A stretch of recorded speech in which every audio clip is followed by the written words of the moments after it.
একটি দায়িত্ব। বাংলাদেশকে এক থাকতে হবে, ঐক্যবদ্ধ থাকতে হবে। আমরা ঐক্যবদ্ধ থাকলে বাইরের কেউ কোনো ধরনের ষড়যন্ত্র করতে পারবে না। আমাদেরকে কিন্তু ঐক্যবদ্ধ হবে, সকল ষড়যন্ত্র রুখে দিতে হবে। আরেকটি বিষয় যেটা বিভিন্ন বক্তারা বলে গেলেন, যে গত ৫৩ বছরেও আমরা জানি বাংলাদেশে বিভিন্ন সময় কোন একজনভাবে সাম্প্রদায়িক হামলা হয়েছে, সংখ্যালঘু জনগোষ্ঠীর উপর নিপীড়ন হয়েছে, তাদের সম্পত্তি লুট করে নেওয়া হয়েছে এবং এগুলোর কোন ধরনের বিচার কিন্তু করা হয়নি। বিচার করবে কিভাবে? কারণ যারা বিচার করবে তারা এই ঘটনাগুলোর সাথে জড়িত ছিল। রাজনৈতিক ইন্ধনে এই ধরনের ঘটনাগুলো ঘটানো হয়েছিল। যার কাছে আপনারা বিচার নিয়ে গেছিলেন তারাই কিন্তু এই ঘটনাগুলো ঘটিয়েছিল। আজকে সংখ্যালঘু সম্প্রদায়কে বারবার রাজনৈতিক টুল হিসেবে ব্যবহার করা হয়, রাজনৈতিক ভোট ব্যাংক হিসেবে ব্যবহার করা হয়, কিন্তু দিন শেষে দেখা যায় তাদের পাশে কেউই দাঁড়ায় না।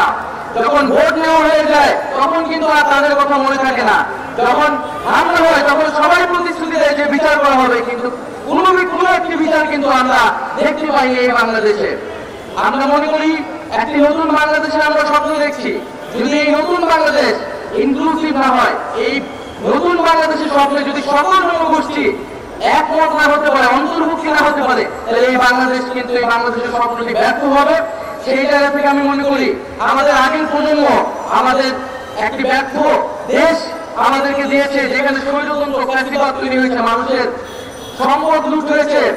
আমরা সেই দেশকে নতুন ভাবে করতে চাই এবং সেই নতুন বাংলাদেশে আমরা সকল জনগোষ্ঠীর সমান অধিকার এবং সমান মর্যাদা নিশ্চিত করতে চাই।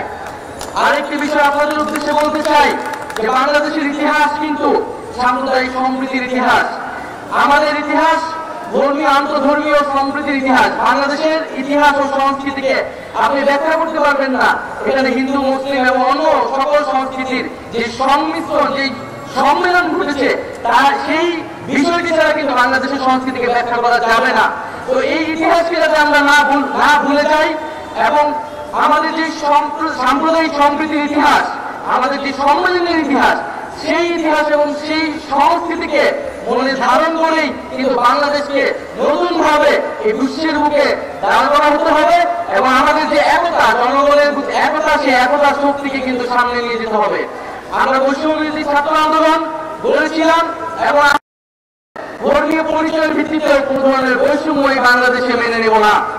আমরা সকল ধর্ম মত মিলে একটি নতুন বাংলাদেশ গড়ার আকাঙ্ক্ষা রাখছি। আমি আমার বক্তব্য দীর্ঘায়িত করব না। আমি আন্তরিকভাবে ধন্যবাদ জানাচ্ছি আজকের এই অনুষ্ঠানে যারা আয়োজক, এবং আমি জানি যে বিগত বছরগুলোতে এই আয়োজনটি অনেক দীর্ঘ হয়, অনেক জাঁকজমকভাবে করা হয়, কিন্তু আজকে বন্যার্তদের পাশে দাঁড়ানোর কারণে এই আয়োজনটিকে সংক্ষিপ্ত করে নিয়ে আসা হয়েছে। এই মানবতার পাশে দাঁড়ানোর জন্য আজকে আমি ধন্যবাদ জানাচ্ছি আন্তরিকভাবে।